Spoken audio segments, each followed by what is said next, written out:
So I'm excited to be here this morning, standing with you on Martin Luther King Jr.'s holiday. We are rallying for the right of our children to get what they are due by law, a quality education. It's a civil right, it's fair, it's justice, and it's why we can't wait. Queremos un plan de acción. Queremos que nuestros hijos tengan una oportunidad. Exacto. Ellos nos tienen que responder por mi hijo y por los demás niños. Queremos justicia educativa.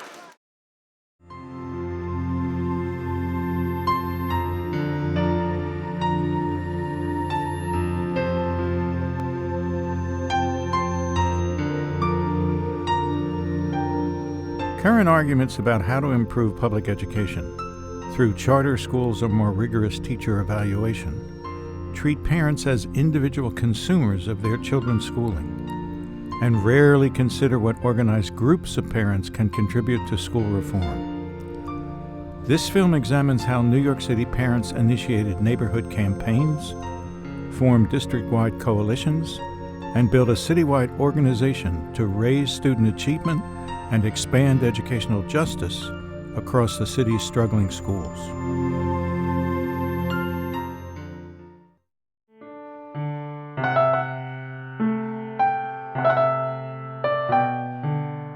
The South Bronx burned throughout the 1970s.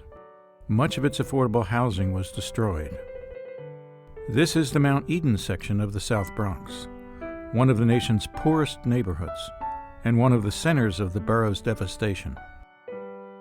In the 1980s, community organizations rebuilt the South Bronx.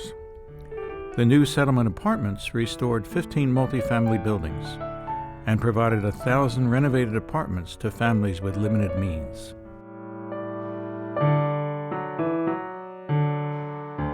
Housing is more than just bricks and mortar. Decent, safe, affordable, clean housing is key. But that beyond that, especially in a neighborhood that was so devastated, there was a lot of work needed to help reweave the social fabric of the neighborhood. One of our oldest after-school programs that's based at New Settlement, part of the tradition was to offer each year to parents whose children participate in that after-school program to participate in workshops, to learn about the schools which their children attended. They had so many parents' children that wasn't reading at grade level. It didn't make sense to me. I figured we could figure out a way to address it at least as a group like that. So that's basically what got me involved.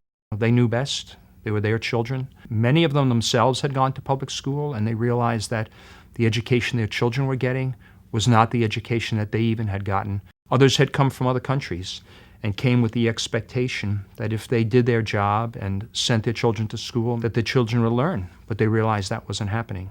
That was some of the beginnings of what came to be known as the New Settlement Parent Action Committee.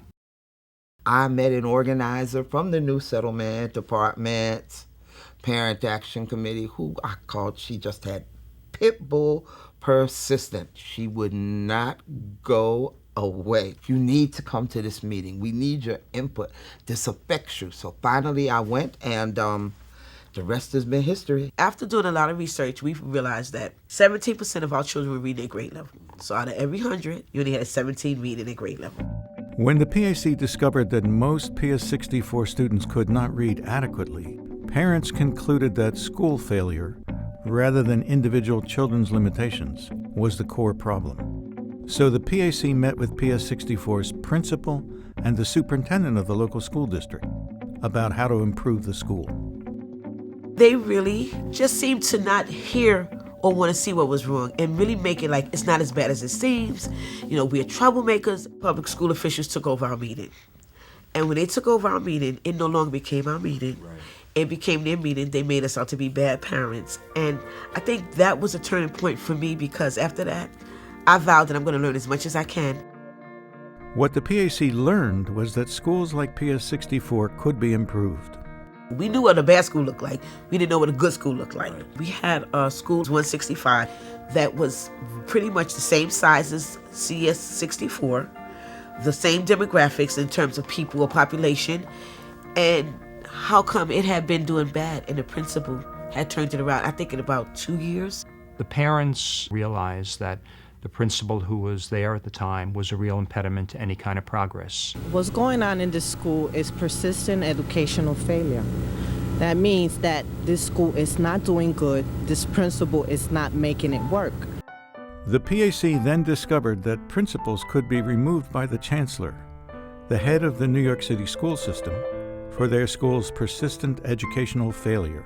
Because over a period of 3 years, he had not shown any improvement in reading and on math, and that was our big campaign to remove him based on those grounds. We are calling for the immediate removal of Principal Feliciano.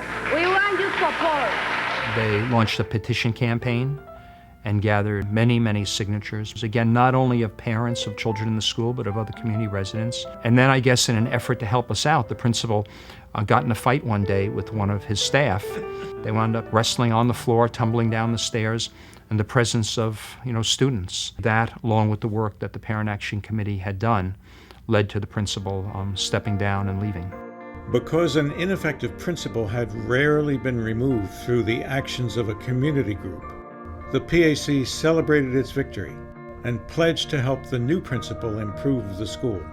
But when student outcomes did not improve, the PAC expanded its organizing to all of District 9 schools and asked newly appointed Chancellor Levy for help. A group of parents from District 9 in the Bronx came to send a message to Chancellor Levy that more than 73% of the students in their district are unable to read at grade level. They really thought we was bringing them a gift, and our whole idea of that was 72 out of every 100 children could not read at grade level. And you have to honestly ask yourself, which one of those kids are yours? The parents eventually succeeded in having a meeting with Chancellor Levy, and the parents were very well prepared, and they made a very, very compelling presentation. As the meeting began to approach its end, he basically said that he wasn't going to accept, embrace, or support any of the recommendations. After a year of trying to convince District 9 officials and Chancellor Levy to support their reforms, the PAC demonstrated outside the Chancellor's National School Improvement Conference. Parents and students from Bronx School District 9 say Chancellor Levy isn't paying attention to the problems in their district. Of the 36 schools, 25 have not met the reading standards in the last 2 years. 77% of all of our children cannot read a level. At that point, I think parents were very discouraged. It was realized that in order to make the change that we expect to happen, not only in PS 64, but throughout District 9, that we needed more power, and more power meant a broader base, more support. And so that was really the beginning of what became to be known as the Community Collaborative to Improve District 9 Schools. The Community Collaborative to Improve District 9 Schools, or CC9, brought together 6 community groups with long histories of neighborhood service. The groups were taking on a challenging task. District 9, with almost 30,000 students in 36 schools, was among the lowest performing in terms of students reading at grade level of all the school system's districts. The organizations each brought to CC9 roots in the community, resources, be they financial resources, staff resources, physical space for meetings, and relationships with people, whether they were neighborhood residents, representatives who were in elected office. Each of the organizations began to identify leaders and members and build a base. The CC9 groups shaped the coalition's structure to maximize parent decision-making and to balance collaborative and confrontational strategies. The coalition hoped to work effectively with the school system, which had recently been brought under mayoral control and was led by a powerful chancellor, Joel Klein. CC9 also wanted to work with the United Federation of Teachers, the city's powerful teachers union.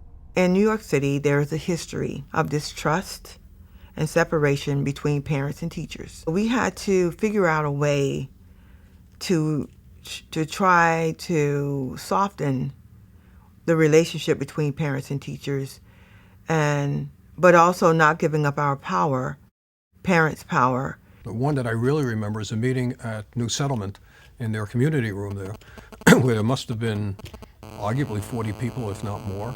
And that's where I really got to know or meet the people who were involved in CC9. One person turned to me and she says, "I don't trust you or your union." And I said, "Yeah, but you're here." She says, yeah, I'm here. I said, so we'll see. Working with the teachers union was sometimes complicated. When CC9 parents raised the need to visit their children's classrooms, the union worried about the repercussions. There is nothing that should stop a parent from coming into a classroom. The issue was what would happen if parents en masse walked into a school and walked into 15 or 20 classrooms. Ongoing discussions between parents and teachers built the trust that produced an acceptable solution.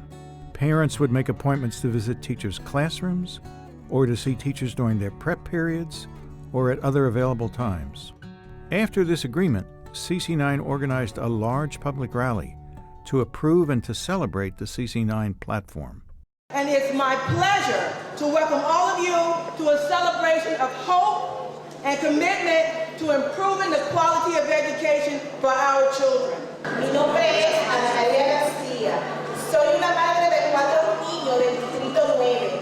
Y una de las cosas que me involucró a yo integrarme en este grupo es que yo quería una mejor educación para mis hijos y para los niños del sur del Bronx. At the United Federation of Teachers will not be the ones to break this commitment. We will support it, we will back it, we will work with parents and CBO groups to make our kids work. I am so happy to be named regional superintendent of this region, especially because of the tremendous support that I see here and the commitment that I've seen from CC9.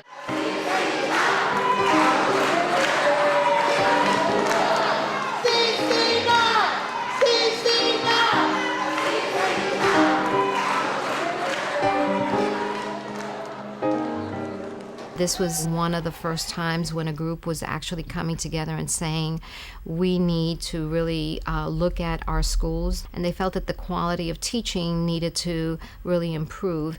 And by looking at teachers who could be leaders and could really help and support other teachers, that was the way to go. In our communities, teachers would have maybe 1 or 2 years experience or less, so they would come in and leave. So it was a high teacher turnover rate. And talking, I know, to my own children, it would be like, so how is Miss, oh no, she's gone. We have Mr. So-and-so. A few weeks later, how's Mr. So-and-so? He couldn't take it, he left. So it was a revolving door. The lead teacher program focused on highly qualified teachers who had 3 to 5 years experience in the classroom and a proven record of student achievement. And what these teachers would do would mentor younger teachers, 2 teachers, 2 highly qualified teachers in a classroom. One teacher would spend the morning or the afternoon in the class while one teacher went and did the mentoring. As you work with your colleagues, one-to-one, they come to understand that we have a classroom, we have students that we have to work with just like they do.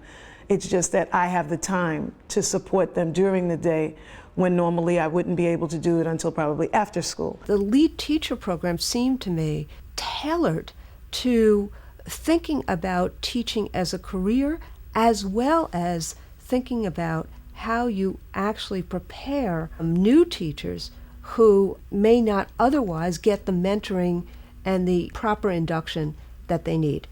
We opted to ask representatives from CC9 to sit with the UFT at the bargaining table. Nothing like this had ever occurred before, and nothing like this had ever occurred since. After a year of intensive CC9 organizing, the lead teacher program was approved as a pilot in 10 District 9 schools. At the Victory Rally, CC9 members, teacher union leaders, elected officials, celebrities, and local and citywide education leaders celebrated CC9's achievement and quickly began to plan the program's implementation. Starting first with the interview process. We sat down and formulated how that should look. So there was the initial screening that went out to applicants, CC parents, right there along with everyone else. The questions were such interesting and knowledgeable questions, and to see parents actually sit at the table and have a voice. And devising the questions and how the panel would be set up and structured.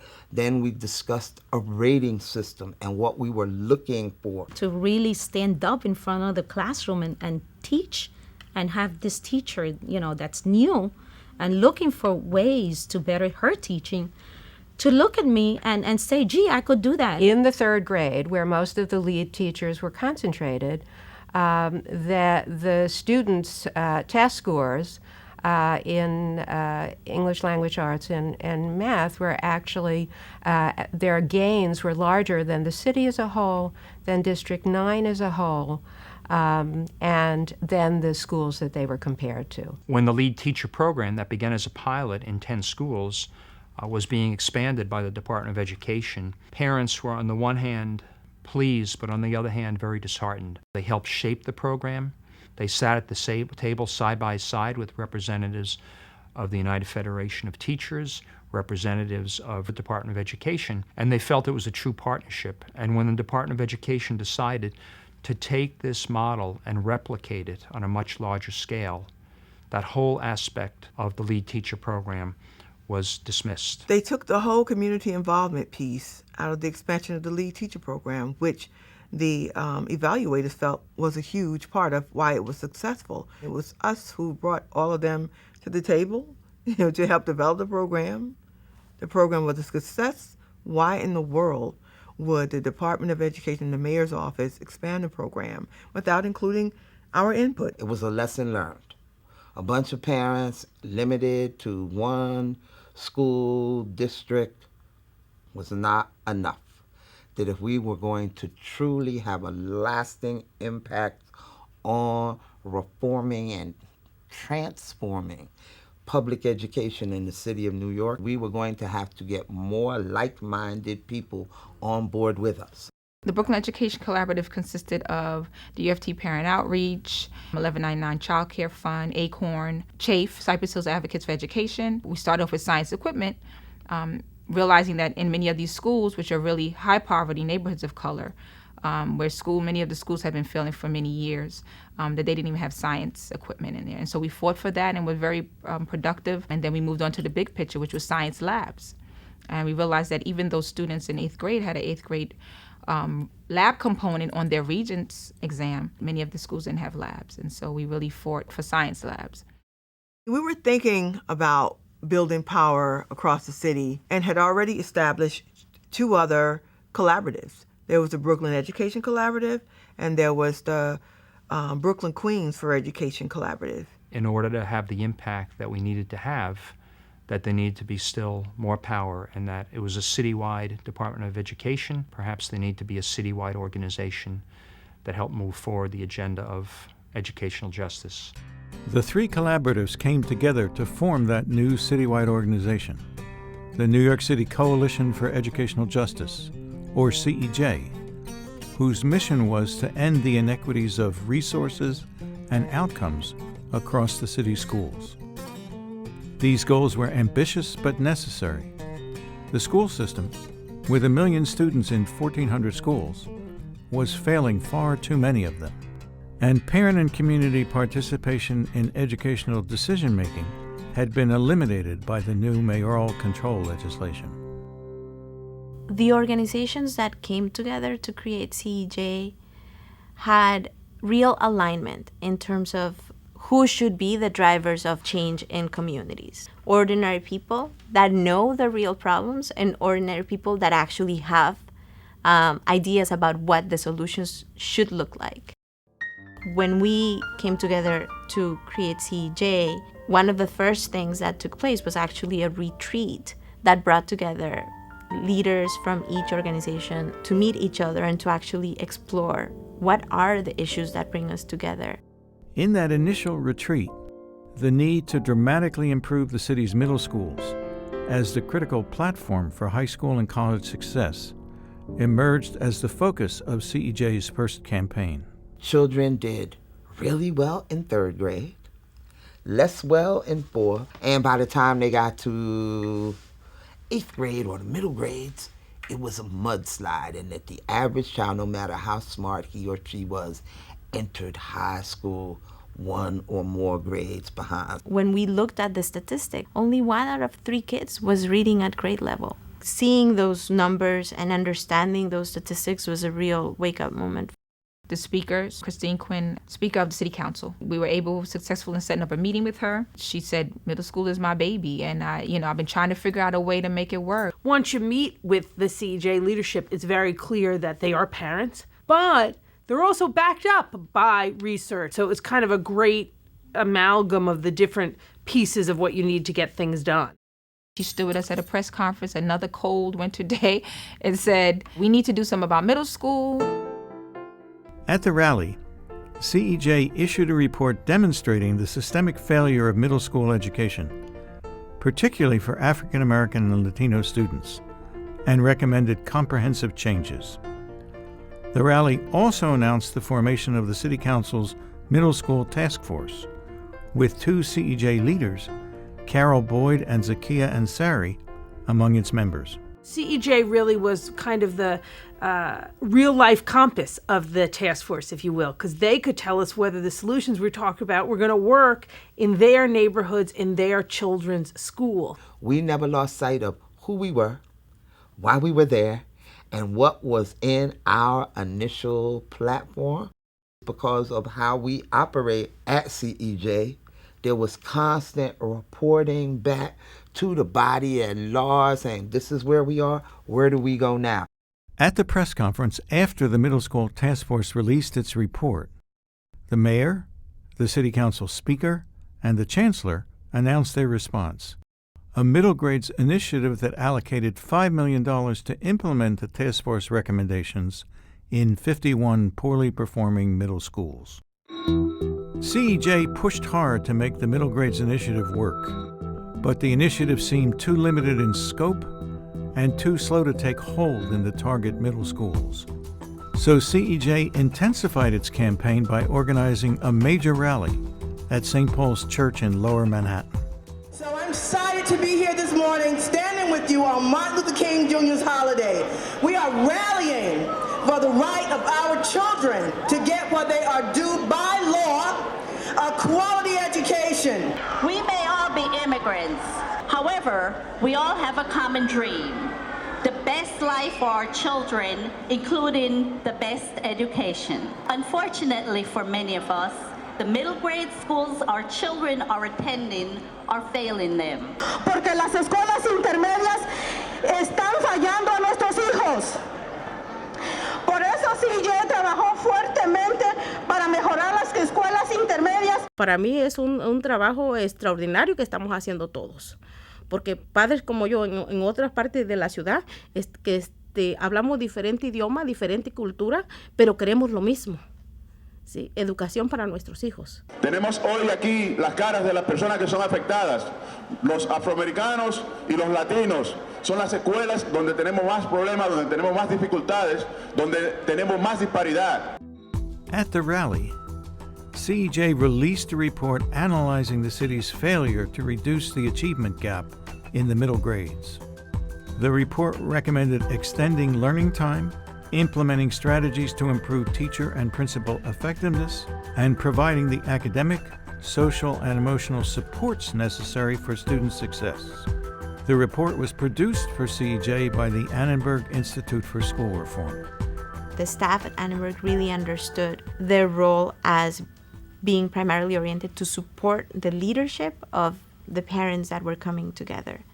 And it did that by providing really good research. Every member of CEJ that I have met is extremely knowledgeable about middle school reform, about New York City data. So I would imagine a lot of the work behind the scenes is educational. Por ejemplo, si queremos un estudio de cuáles son los exámenes que están pasando.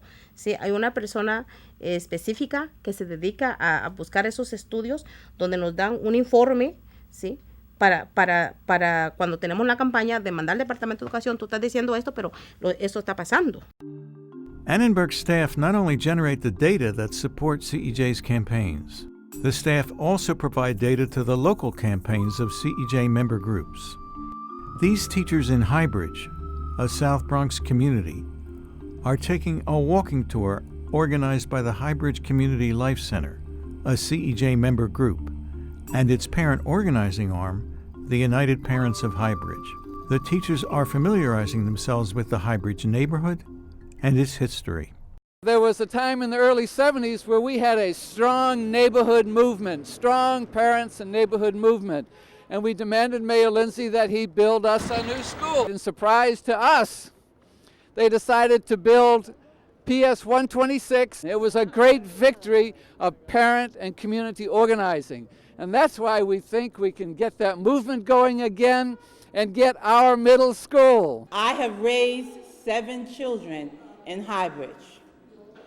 All 7 had to be put on city buses to go to middle school. Ridiculous. It is time for a middle school in Highbridge.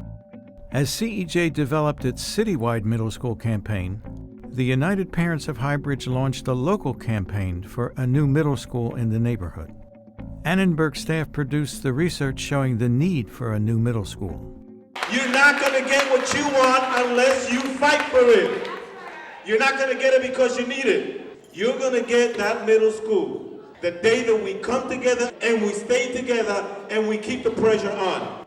For 3 long years, the United Parents of Highbridge kept the pressure on through local demonstrations, candlelight rallies, building support from elected leaders, and organizing community-wide events. They want a middle school! Yeah! They want a middle school! Yeah!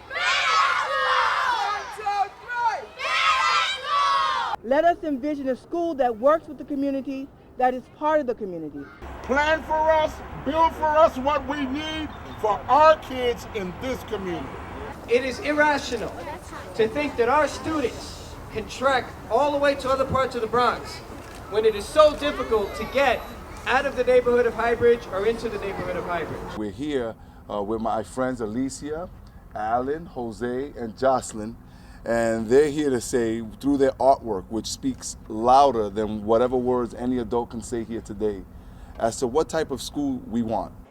The art show displayed neighborhood students' drawings of their ideal middle schools.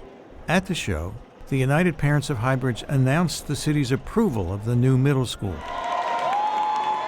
And parents decided to push for an environmental curriculum and an ecologically friendly building. After the city approved the site for the school and shared the architect's plans, the United Parents of Highbridge celebrated their victory.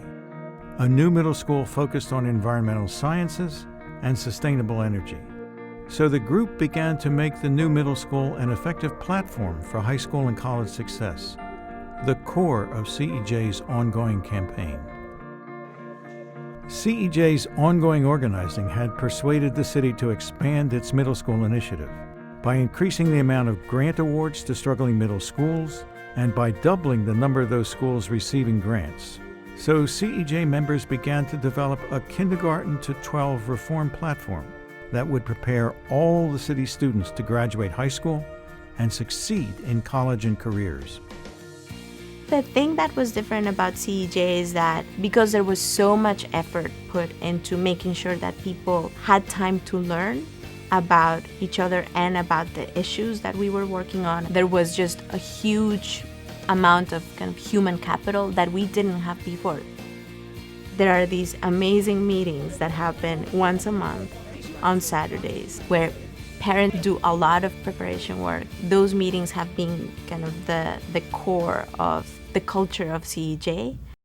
The culture of CEJ features simultaneous translation at all steering committee meetings. That's why these CEJ leaders are wearing headphones.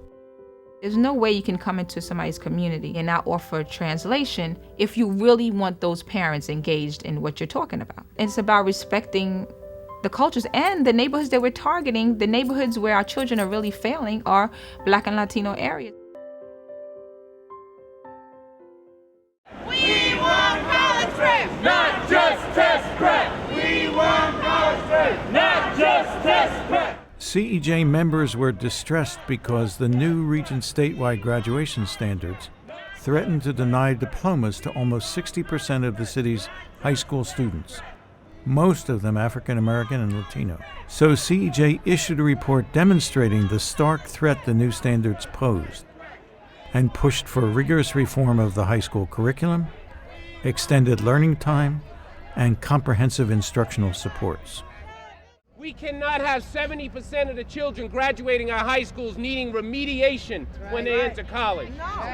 This is a sign that we need real curriculum and not test prep anymore. We need to stop teaching to the test and have a more well-rounded education and curriculum. Yes. We need to provide sports and arts and culture, which has been removed from the curriculum. Well, let me just say that you are the grassroots leaders of our great city. And in fact, you push the system in the right direction.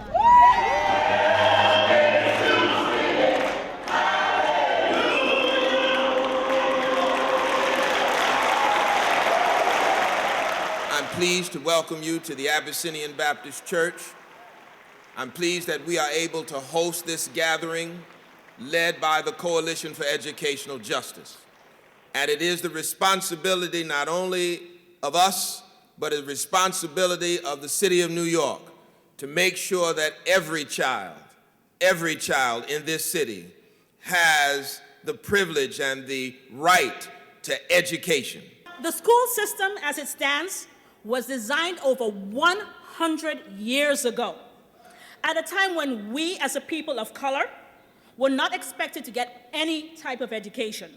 Equal opportunity to succeed in college and career is the racial and economic issue of today. And we are here today because only 1 out of 3 African American and Latino students and only 1 out of 10 immigrant students graduate with a Regents diploma. Can we change that? So I want to say on behalf of the Coalition for Educational Justice, on behalf of all of their partners, that this has been a great rally and that we stand firmly with you in your fight for educational justice. So thank you very much for your attendance today, and remember that a people united will never be defeated. A people united will never be defeated. A people united will never be defeated. Give a big round of applause to the Coalition for Educational Justice. Good afternoon, and God bless you all.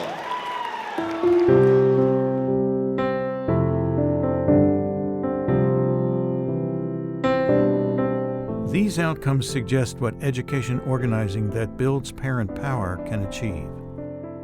Similar organizing is going on in school districts across the country. Hopefully, school system leaders will increasingly realize that collaboration between schools and their organized parent and community constituencies can improve the futures of all our children.